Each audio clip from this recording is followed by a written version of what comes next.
From the Foundation Studio right here on Biloxi's Back Bay. Welcome to Super Talk Outdoors, where we celebrate every single Monday at lunchtime the world-class outdoors of the state of Mississippi. I want to thank you for joining us on the powerful Super Talk Mississippi radio network or on Super Talk TV at C Spire TV. But if you're listening on Facebook or YouTube or your favorite podcast, it's Labor Day, September the 3rd, 2022. You know, Labor Day is about paying, tribute to the contributions and achievements of workers all across America, especially here in Mississippi. And, I'm really privileged that, some of you are in your car now. Some of you are having to work today. But you're hardworking people working to make this a better state. Farmers and factory workers and nurses and policemen and mechanics and linemen and firemen and conservation officers and doctors, so many others. I really want to thank you so much for what you do. And you know what? You're passionate about your work. Most people listening to this show love what they're doing. And they know the importance of work. There's a great quote by a guy by the name of Pearl Buck who said this: "To find a joy in work is to discover the fountain of youth." And my prayer to you is that you're finding the blessing. You found your fountain of youth. I like this quote from Theodore Roosevelt because, as you well know, he's kind of the father of the modern day conservation movement. He believed in the efficient use of natural resources, which is something we talk about on this show all the time. And with the contributions he made to the national parks and national forests in this country are truly remarkable. But Theodore Roosevelt said this: "It is only through labor and painful effort, by grim energy and resolute courage, that we can move on to better things." And the truth is that so many people who are listening to this today, you're working hard, as I mentioned earlier, to build a better Mississippi. And then lastly, one other quote from Thomas Edison. He said this: "There is no substitute for hard work."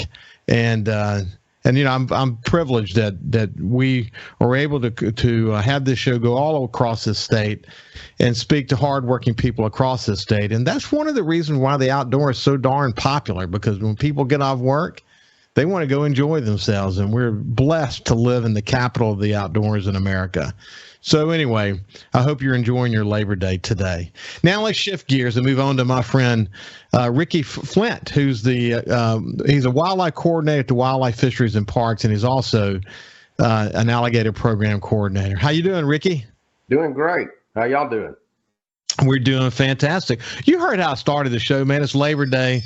We're really fortunate to have so many hardworking people across this state, and you get to bump into them on a daily basis, and they're all working so hard to help build a better state. And it's on Labor Day we need to remember that. We need to pay them tribute, don't we? Absolutely. And as conservation officers, we get to bump into a lot of them on the waterways during Labor Day. A lot of people like to go out on the water and hang out and put up tents and socialize and do all those other things and boat and water ski and stuff like that. And as a matter of fact, I'm sure we had a lot of people that were still out alligator hunting at the beginning of today. Yeah, because at noon today, alligator season's finished, and we're going to talk about that here in just a second. But just one other thing to mention. You mentioned about the waterways being busy and whatever. Just remember, put safety first. Don't mix drinking alcohol and operating a boat. So if you're on a boat and someone's drinking and operating the boat, find someone who's not drinking who can operate the boat for you. Always remember to keep life preservers on the kids, and just put safety first. I mean, it would be terrible to make a mistake on the water that's something that you could have to live with the rest of your life. So this is the day to have a good time, but also put safety first. Okay, so the season ends at noon today. You're just still in the collection mode of data, but the early returns are. This has been a pretty robust alligator season, aren't they?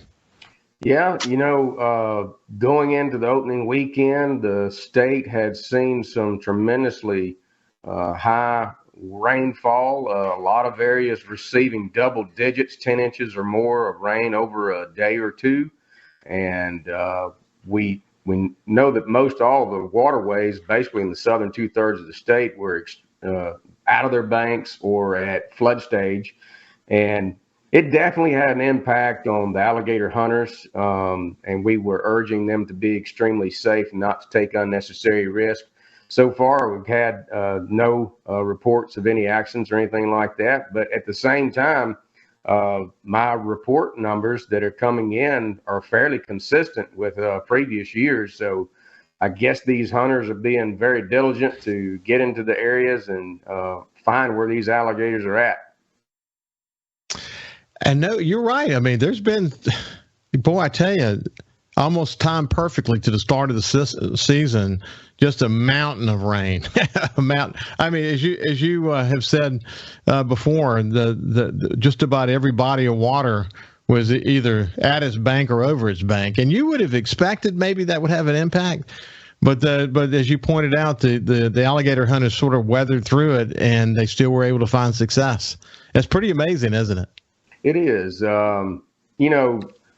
In the early years, many of these people who were participating in the alligator hunts had very little to no experience with this. But now we're in the 18th year, and there are a lot of hunting parties out there that have been participating year after year. And with that comes some experience, some knowledge of the waterways and where to go, how to go. And so it's just like any other hunting recreation. You learn with experience, and you use that experience to help you with your success. Well, look, we're going to talk about this in the second half of the show, but a very significant female alligator catch happened, and she was tagged. And it's a pretty significant event for Mississippi as it relates to the alligator community. Again, we'll talk more about that in a second. But why don't we do this? Let's remind people who may not be aware of how the alligator season works. How do you get permits to do it? And then once you do that, then we'll shift gears and talk a little bit more about the provisions for what actually how you have to catch an alligator. You just don't go out and shoot the thing. So let's start with the permitting process. Okay, so we went to an electronic application process about 4 years ago, and the first week of June, we take applications online through our website. It's a free application with the exception of a $2.35 processing fee. And you go on there and you select which zone you wish to get a permit in. There are 7 hunting zones across the state. And you can only apply in one of those zones. After that, we have a third-party entity that conducts the drawing for us. It's basically 7 drawings because there are 7 zones. And once drawn, then the identities of those ID numbers are revealed, and then email is sent out to those winners, and then they have 48 hours to go to the link that's in the email and purchase their permit immediately. After 48 hours, any of those unpurchased permits go into another drawing in those zones, and we repeat that process a week later, which usually results in us selling all the permits. And it's actually because we will inflate the numbers for that second draw depending on the participation. We wind up overselling permits. The last few years it's been like 985, 986. This year it was 980. So we oversold by 20 permits. Then we mailed a permit packet to them with all the information, an alligator hunting guide that's almost 60 pages long with all the information they could possibly need, links to our website. And also we urge them to go online to our website to watch a series of 11 videos that are the alligator hunting training course. And that helps people get over that learning curve, especially if they've never been involved before. And then the season always opens up on the last Friday of August, as long as it doesn't mix up with the opening weekend of dove season. That's happened a couple of times, and we will never do that again. It makes it busy for you guys, I bet. Yeah, it's too much. Yeah. Hey, But so nice look, we're coming to the end of this segment. We're coming to the end of this segment. What we'll do on the other side is we'll talk about the process to catch, what the requirements are as it relates to that. And then we'll talk about this really special story, Yellow 410. We're going to talk about the Yellow 410. We'll see you after this break with Ricky Flint, the alligator coordinator for the Mississippi Department of Wildlife, Fisheries, and Parks. Welcome back to Super Talk Outdoors. I have my friend Ricky Flint, who is a really dedicated, leader at the Department of Wildlife, Fisheries, and Parks, and he's the alligator coordinator. When we went to break, we were talking about the permitting process and over 900 permits issued. And let's talk specifically for a second, Ricky, about the process of catching, how they have to do it to be legal. Okay. Back in 2004, when we were proposing the first alligator season for 2005, one of the main things I was charged with was to come up with the regulations to be enforceable and safe, and basically kind of modeled our season after what the state of Georgia was doing. They had their first alligator season in 2004, and we know that we don't want to have the public out on our public waterways discharging firearms out across the water where other people are recreating and other homes at free-floating, swimming alligators. That's very dangerous, and it's also wasteful because you would wind up with some wounded or lethally shot alligators that could not be retrieved. So our alligator season basically requires the hunter to capture the alligator first, and the most popular method is a rod and reel with a snatch hook. You basically cast the line over the alligator and snag the alligator and reel it in like a giant tuna. And once you get it to the gunnel of the boat, you're allowed to take a snare and snare the alligator about the head or at least one leg, which is what we define as legally restrained, that it's controlled and can't get away. And then at that time, the hunter is allowed to take a long-barreled, shoulder-fired shotgun out of a case, load the firearm with basically birdshot, number 6 shot or smaller, and place the shotgun at point-blank range of the spine just behind the head, discharge it, and quickly, safely euthanize the alligator. And then they can bring the alligator on board, take them out, and haul it out and tag it and all that kind of thing. So it's been very, very safe. I think I figured out the other day, somewhere in the neighborhood of 10,000 people have participated in alligator hunting activities in the state of Mississippi since 2005. I can think of 4 incidences where accidents occurred, many of those that were probably avoidable by sticking your hand in the mouth of an alligator, which wasn't necessary. But it's been very safe when you consider how many people and the conditions that have been out there. I know over the years we've had at least 3 hunting seasons that were severely impacted by tropical storms or hurricanes or dodging those storms. I know we had the same situation last year. I think it was Hurricane Ida that came in on Sunday night, Monday, that impacted particularly the Gulf Coast region because those waterways down there experienced some flooding conditions as well. Okay, so you got to tag it immediately, and one of the real benefits of the program is that when you take an alligator, you have to go back to the website and log it, and you're able to capture a tremendous amount of data doing that approach, aren't you?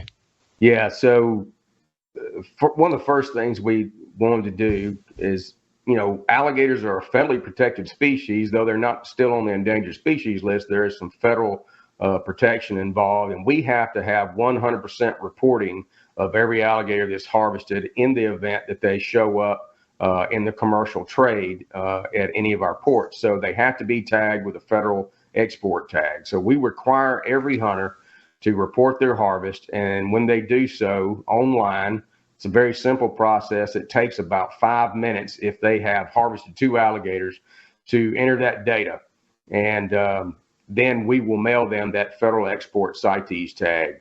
And that number stays with that alligator for its life, even if it goes into taxidermy or if you retain the head or things, that number is documented with that alligator for its life to show that it was legally harvested.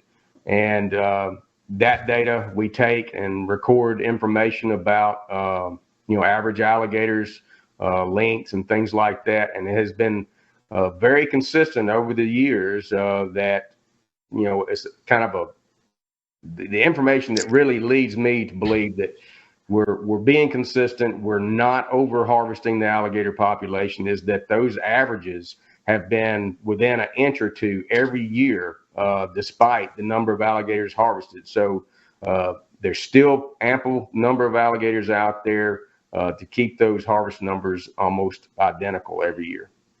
That is that's a program that's working. That's what that tells you. It's a program that's working and working well. In the short time we have left, let's tell the story of Yellow 410. You've had a lot of success with your tagging program, but this was a notable take here that you had a personal connection to. So let's tell that story. Yeah, so in 2007, I started a tagging program where we went out and we would catch these alligators in the areas where we were hunting at the time, the Pearl River and the Pascagoula River. Tag the alligators, collect information on them, the GPS locations where they were caught, and we would release them back in the same location they were caught. Now, some of them are alligators that have been captured in like around people's houses and their yards, businesses, the highways, and we would catch them, tag them, and relocate them. And so between those and these others, we are collecting some very unique mark recapture information about how these alligators move and how much they grow. One of the alligators that I caught in June of 2009 was it tied the current world record for the length of a female alligator at 10 feet, 2 inches long. It's been 13 years since we've heard from that alligator. We call her Yellow 410 because that's the tag that was put in her tail. Sunday night of the opening weekend, I got a phone call from a group that reported they had caught Yellow 410.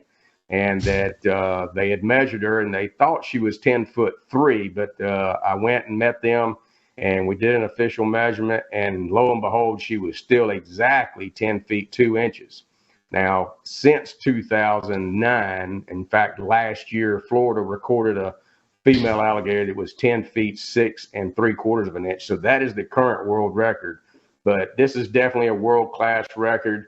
We're going to hopefully get the femur bones from this alligator. I've already acquired them, and we're going to get them to a lab in Florida to see if we can use the aging technique that is used to hopefully get a minimum age for how this female alligator is. And honestly, I have suspicion that it very well could be 75 to 100 years old. Hopefully we'll get some information back and we'll be able to report that later on. That is so interesting. When people think of alligators, of course, in Mississippi, you're talking about 13, 14-foot alligators, 800 plus pounds. Right. Those are always males in that category, right? Yeah. So there's a lot of misinformation out there. People think that the big alligators are the females, the big sows, they call them. But the females typically reach sexual maturity between 5 and 6 feet of length, and it takes quite a bit of time to go from 6 feet to 8 or 9 feet for a female. We don't see many female alligators in excess of 9 feet, but males in excess of 12, 13, a few records of 14-footers are fairly common. Unbelievable. So what's the current, just while we're on the subject, what's the current state record for an alligator? Our current record, we have two alligators that exceed just a little over 14 feet. We have one that's 14 feet and a half inch and one that's 14 feet and 3/4 inches. And that one was taken off of a private land tag off of the Mississippi River.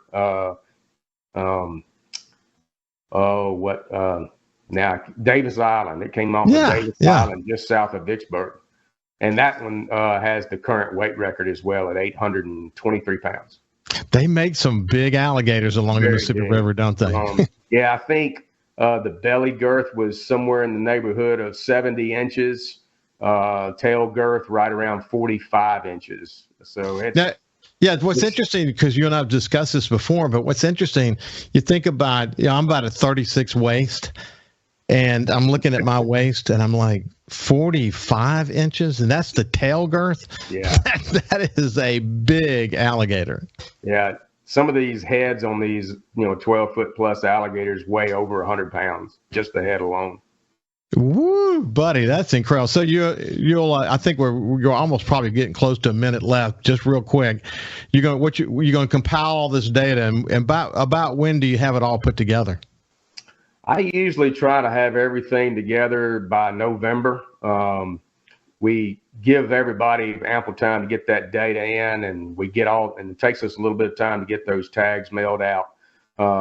Try to take a little break. I know I'm hoping to make a trip myself to Wyoming in late September. So much needed break, get back and get all this data acquired. And I'll put together an alligator season report that'll go out.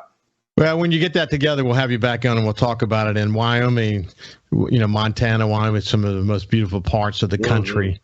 And I love it out there. Well, September is a great, great time to be out in that part of the country.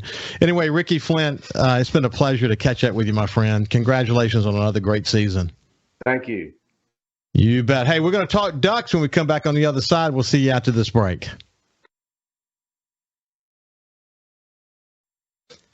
Welcome back to Super Talk Outdoors from the Foundation Studio. You heard that quote that I read at the beginning of the show.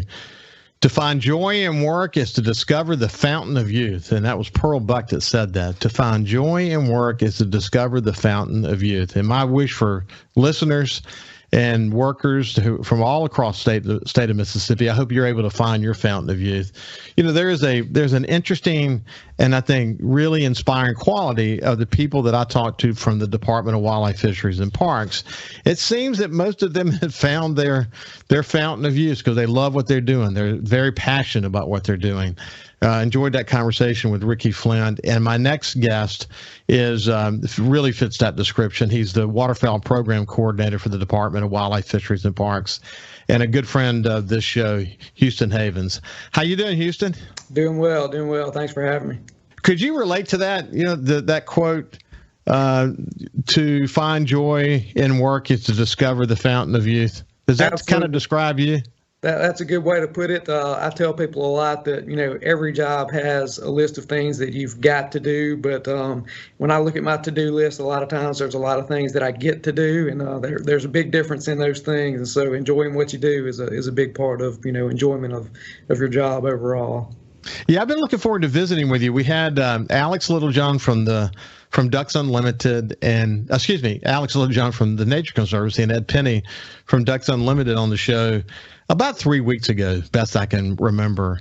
And we talked about, it's hard to make predictions about how the year is going to be, but there were some favorable things said about maybe it could be more like an average season and not the down season we had the last couple of years. Be interested to get your thought on that. We also talked about the agricultural mix and planting in places that maybe the farmers didn't plant in before because the high price of crops today because of the very unique situation that has been brought upon us, not just because of the inflationary pressures, but of course the war in Russia and how that's had an impact on farmers.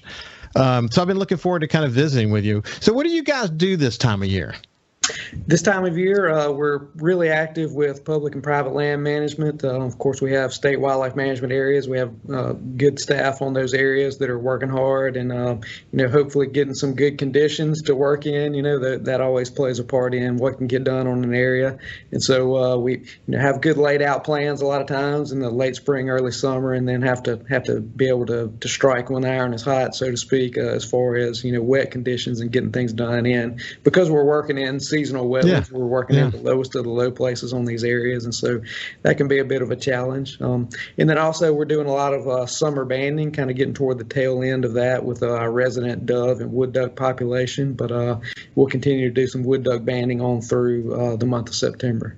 Yeah, it'd be interesting because one of the things that we've talked about on the show is that at the beginning, during the planting season and the first part of the crops, as the crops are growing, there was a period of time, a good long period of time actually at the very beginning when we didn't have much water. And So the navigation was a lot of diesel fuel was being burned and natural gas, and the story. But then rain started to come, and it was I would say it was tactically coming when most farmers needed it.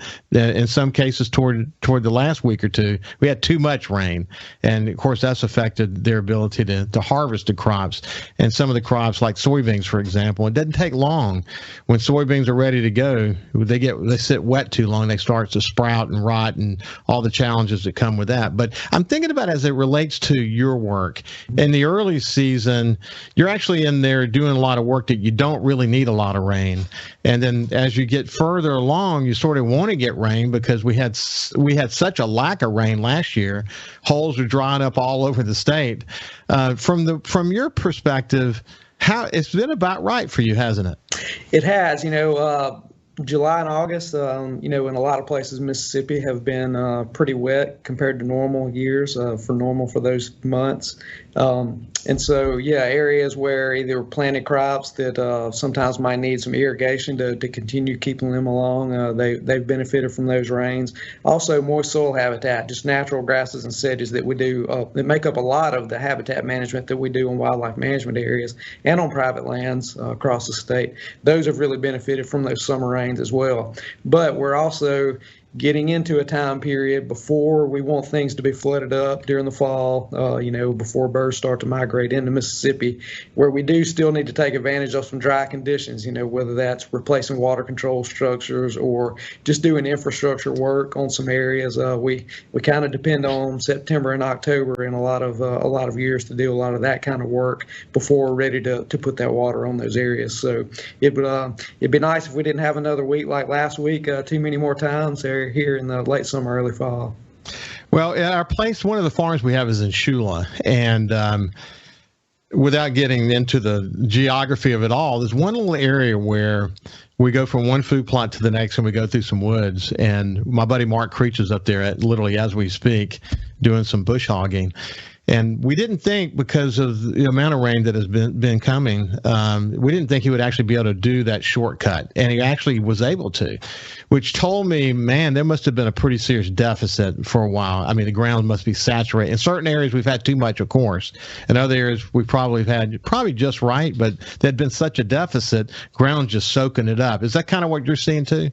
It is, yeah, and it varies by area. It always surprises me. You kind of get in your own little local world about what's going on, and then you talk to people in other parts of the state that weren't getting those big rains, or either they were getting more than you were, and so it's still pretty variable. But yeah, I would say overall, July and August were fairly wet across the board. Yeah. So you heard what I said about the change in the mix of some of the, like you've got soybeans where maybe you would have had cotton before, and so on. There's just there's a different mix this year than we would normally see. Does that impact you guys? I mean, does that somehow factor into your at least in your own mind, your forecast for what the season is going to be? Not necessarily the forecast for what the season might do, but it definitely can impact, seasonal land changes from year to year, can impact distributions of birds, and really the overall holding capacity, the carrying capacity food-wise. You talked about agricultural changes, efficiency with harvesting, planting times and harvest times have gotten earlier over the years, and so that definitely impacts things. We don't have as much grain that's being harvested right before duck season, and being left available out there in the field as we did, decades ago. Those crops are being engineered to be able to be planted earlier, harvested earlier, and then that waste grain that's out there is a little bit less abundant and it's sitting there longer before duck season. So all that kind of plays into food availability.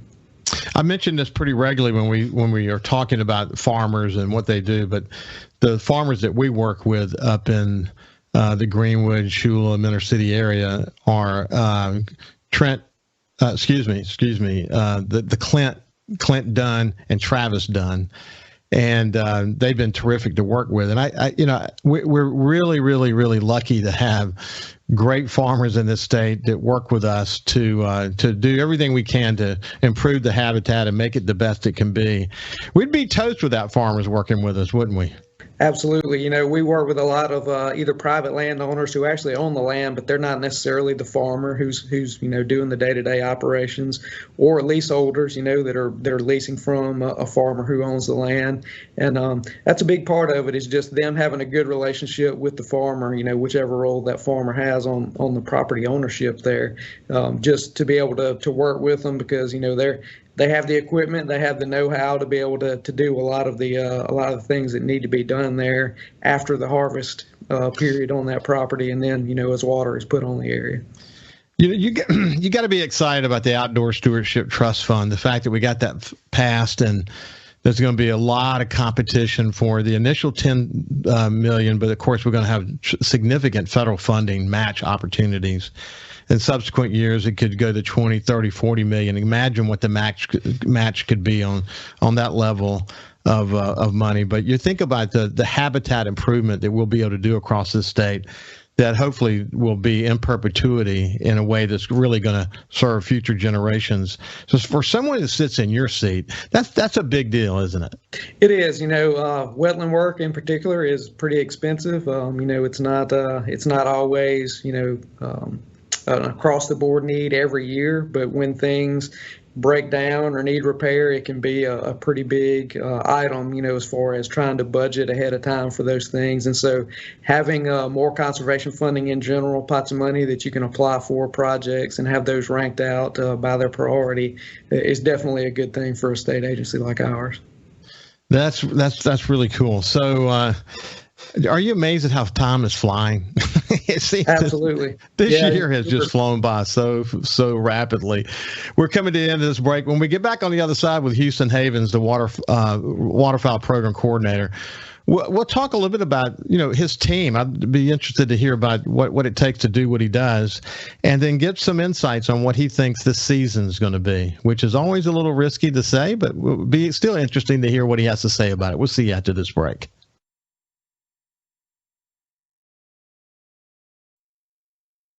Welcome back to Super Talk Outdoors. We're talking ducks with our friend Houston Havens, who's the waterfowl program coordinator for the state of Mississippi through the Department of Wildlife, Fisheries, and Parks. So, Houston, there are two of you who do what you do, but when you add it to the private lands program and all the other constituencies you're working with, when you add it all up, there's a lot of people. You can say they're all part of your team because you're coordinating with so many different people. But there's a mountain of sort of coordinating that needs to take place, isn't there? There is, yeah. Well, like I said, we work really closely with wildlife management area staff, and then also with other agencies. U.S. Fish and Wildlife Service has national wildlife refuges across the state, and so we stay in pretty close contact with those entities as well, with helping them out as if we need them or they need us. We have a really good relationship as far as overall management of the state of Mississippi. And then we also have a private lands program with our agency. They kind of wake up every day just thinking about overall technical guidance for private landowners across the state. And of course, that entails a lot of wetland management on private lands as well. Even with the difficult time we had last year because of the lack of water, what was happening on public land was really a best practice, wasn't it? It was. We are fortunate on a lot of our priority waterfowl areas to be able to have pumping capabilities. And so we had that early water when a lot of areas that are rainfall dependent maybe didn't have very much wetland habitat, or maybe didn't have any at all. And so ducks responded, public duck hunters responded as well. And so even though, bird numbers were not great to start off the season last year, that important habitat that was provided earlier was a benefit both for birds and for hunters. Yeah, when you say the hunters responded, which is the same thing as saying that our public duck hunting opportunities are very popular. Absolutely, yeah. People are always telling us just having a place to go is becoming more and more important. So we're definitely, offer a range of opportunities, whether that's limited draw hunts or areas that are just open. You can get out there and go when you can. All of those are kind of fill an important role. I think I told you this before, but my son Jordan was at law school at Ole Miss. He'd get up at 3 o'clock in the morning, drive an hour and a half just so he could get in line. And then it was a race from that point over, and in a couple of cases where they had actually some sheet ice out, a race, across the ice to get the favorite duck hole. But he had some real good hunts in that scenario, man. You just have to, you got to know how to you got to know how to hunt public land at the end of the day. That's the key, isn't it?